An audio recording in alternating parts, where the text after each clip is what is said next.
All right. Hello, everyone. Hello to you.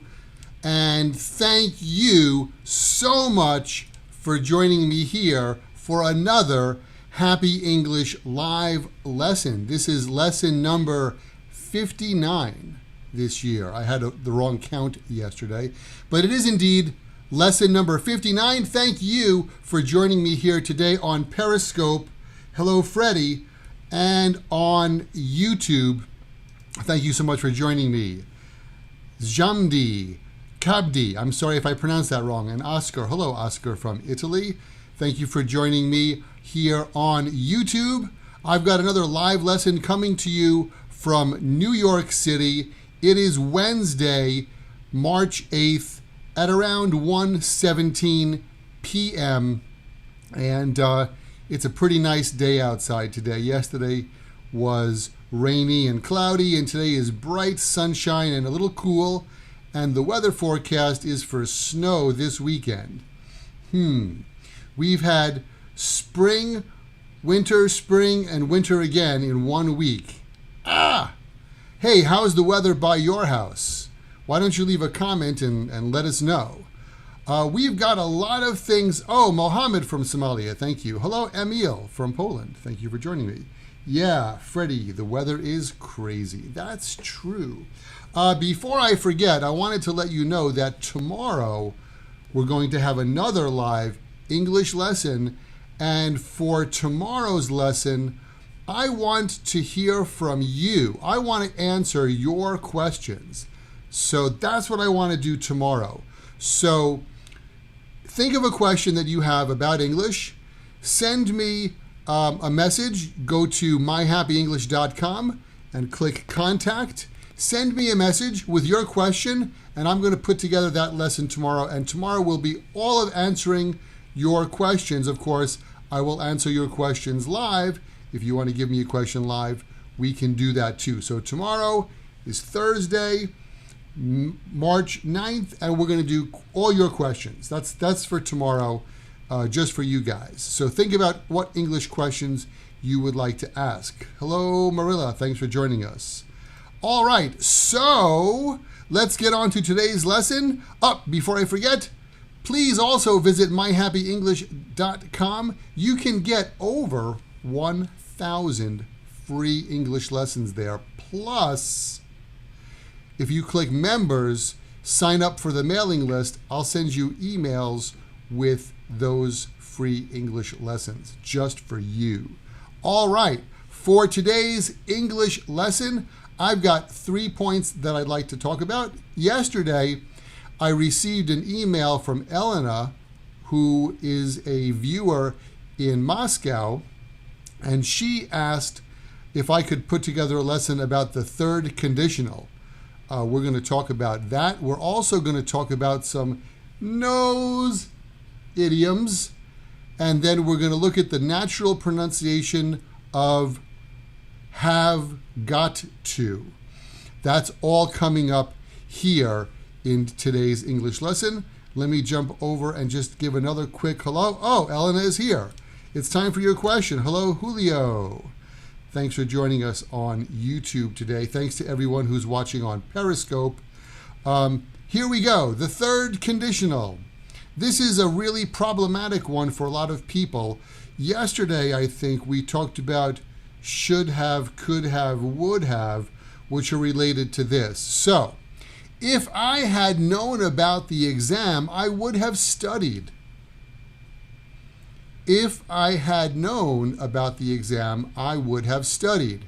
So, the grammar looks like this. It's if plus the past perfect.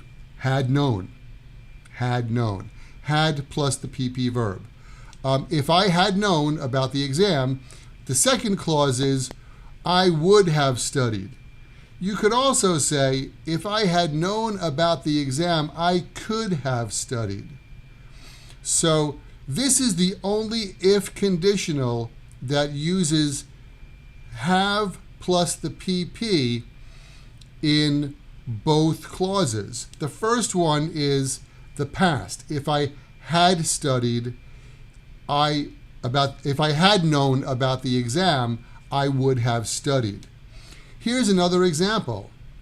If I had had more time, I would have called you.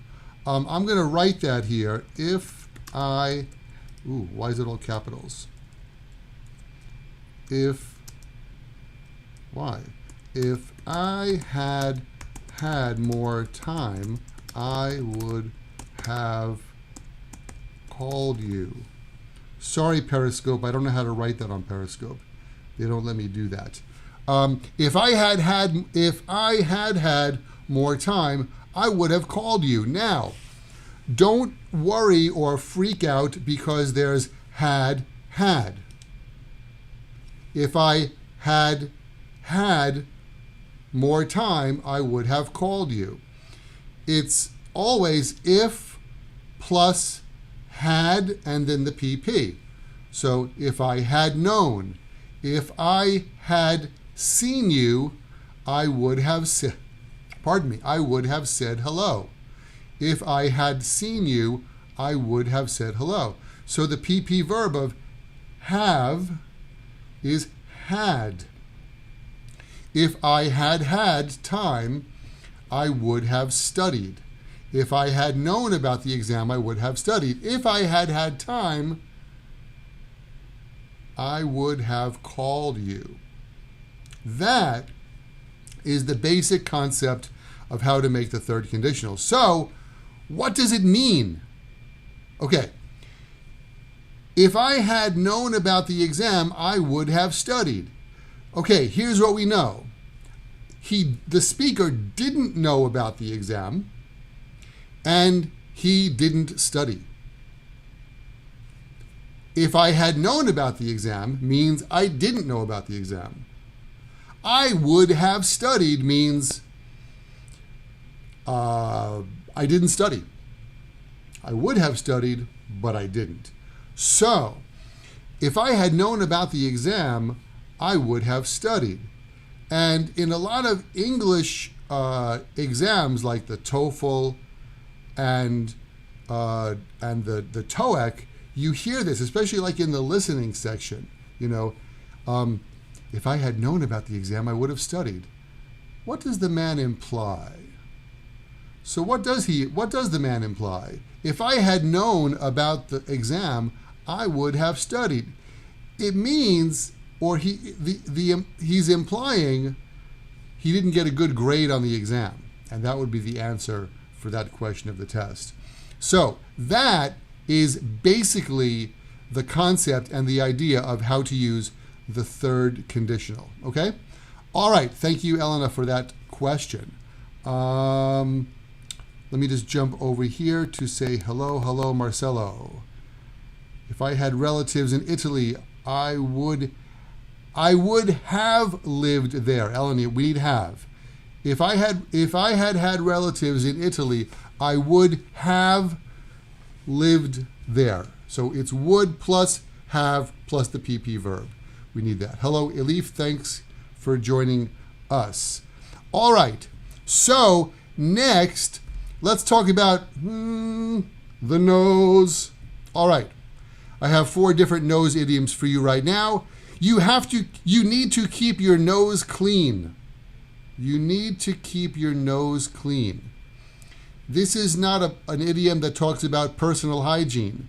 This is an idiom that means you have to stay out of trouble. Don't get into trouble. So keep your nose clean means stay away from trouble and avoid doing something wrong. Okay, next. I have to keep my nose to the grindstone. What is a grindstone? Well, a long time ago, and maybe even some places now, they would have this round wheel made of stone, and they used it to sharpen tools like knives and axes. And so that tool is called the grindstone.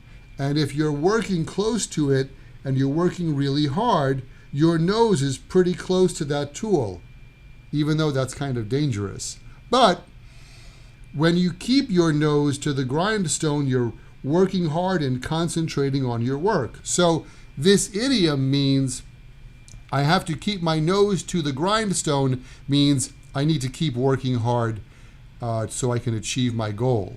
I think all you guys that come to watch this live lesson always keep your nose to the grindstone so you can improve your English. Isn't that right? I thought so.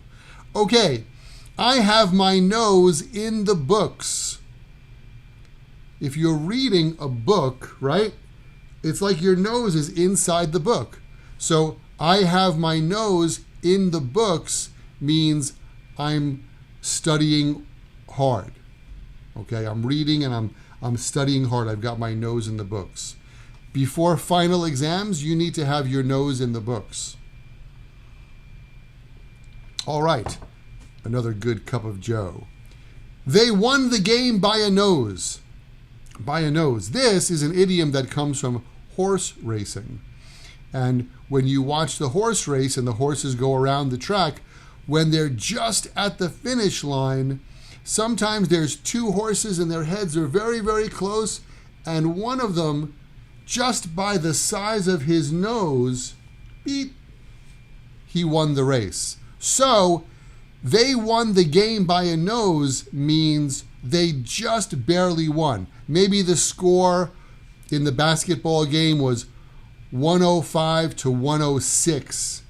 Or in a baseball game, the score was 11 to 10. So when your team wins by just a little bit, but they won, you can say they won the game by a nose.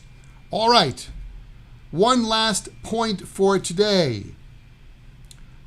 I have got to get a new car. My car broke down. I think I have got to get a new car. Well, how can we pronounce this in a natural way? You know that I have is usually pronounced I've. So it's I've. To sounds like ta. I've got to, and then get a sounds more like gedda, gedda.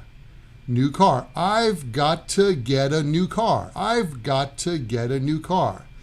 And then the I've, sort of the V morphs into an F sound. So it's I've. I've gotta get a new car. I've gotta get a new car. I've gotta get a new car.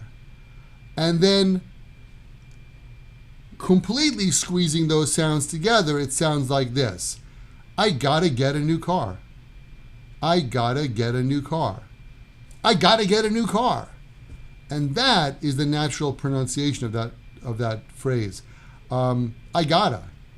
Actually, I gotta go, because that, my friends, is the end of today's live English lesson. Thank you so much for joining me here today. Don't forget to visit myhappyenglish.com, click members. You can sign up on the mailing list and you'll get free English lessons in your email. Hey, thank you so much for joining me for today's live English lesson. Thank you again. Tomorrow, 4:30 p.m. New York time for the next live lesson with your questions. So please think about some English questions that you have and let me know. And yeah, that's it. A quick hello to Virginia who just joined us here. Thank you. And I will see you guys right here tomorrow at 4:30 p.m. New York time at Happy English. Bye, guys.